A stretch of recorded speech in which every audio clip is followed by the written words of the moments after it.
So guys, magandang umaga, araw ng Martes ngayon, alas 11 ng tanghali. Ipapakita ko lang sa inyo dito sa Hong Kong yung terminal ng bus dito sa Central Hong Kong.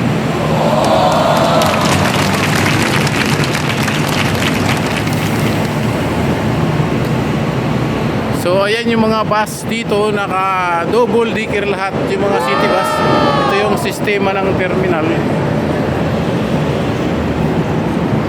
Ayan yung pasahero, yung papunta ng Dapik yan. So wala pa yung mga buses, namamasada pa sila. Baka na traffic. Ayan, may dumating na isa. Ito yung pinaka main terminal dito sa Central Hong Kong. So dito sila nagsasakay sa kanilang mga destino. Ayan, sasakay na sila.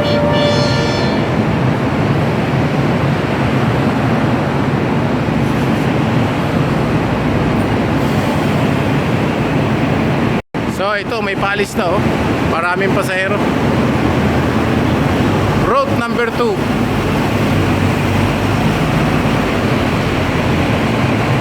Yung bus dito, bawat bus ay may oras kung anong oras alis. Kaya makikita nyo walang mga driver, walang mga nakaupo sa upuan dahil hindi pa nila oras.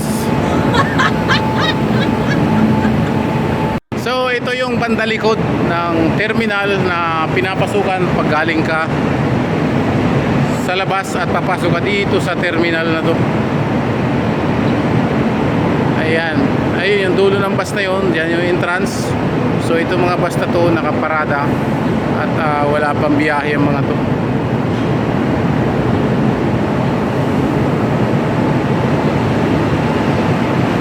Ayan yung terminal dito ha, sa Central. Hindi na kayo maliligaw. Dito lang ito mismo sa Central.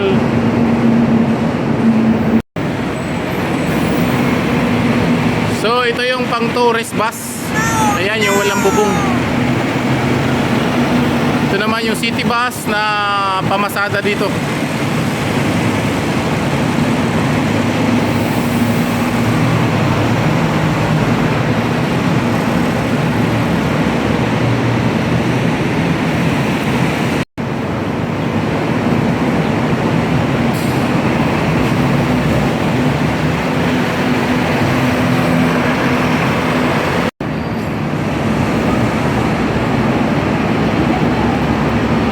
So ayan yung pila ng mga sasakay.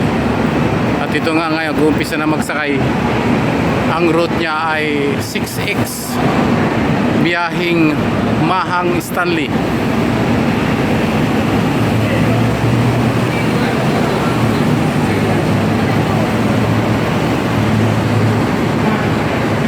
So ang bayad sa bus ay lahat card. Lahat dumadaan sa card. Hindi pwede yung cash. So kailangan may card ka na tinatawag na octopus yung card.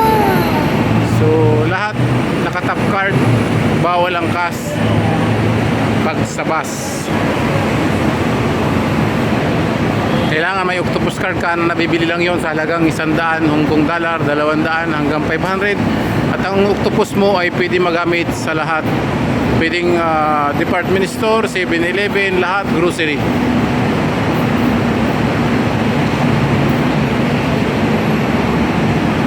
So ayan, mapuntang Dapik Mountain yan, Road 15.